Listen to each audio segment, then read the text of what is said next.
how to use Drimsim for cheap internet abroad. So hello everyone, so in today's video I'll show you guys on how to use Drimsim. So yeah, without further ado, let us begin.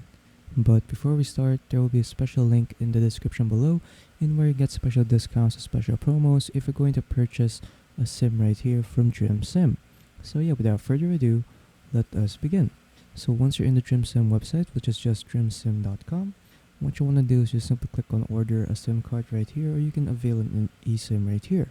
So if you're going to order a SIM card, just simply choose the country where you're from, and then once you're done, simply click on next, and then there you go.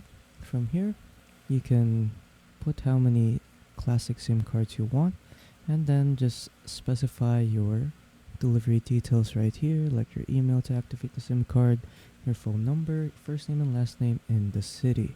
So yeah, so that's pretty much on how you want to avail for the classic SIM card. Click on next and then just fill in your payment details. Next, if you want to use an eSIM right here, just simply click on eSIM right here, and then just check if your phone is compatible with an eSIM. So here is the phones that are compatible with their eSIM for iPhones, Samsung, Google Pixel, and Xiaomi. Then you can order if you want to, and then just simply click or choose which country you're from. And then here you go, here's your purchase. So it's also 10 euros. Then you can also switch to the classic if you want to.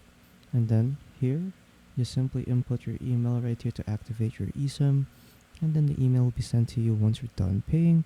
And then when you click on next, just simply provide your payment details, and then you're pretty much done.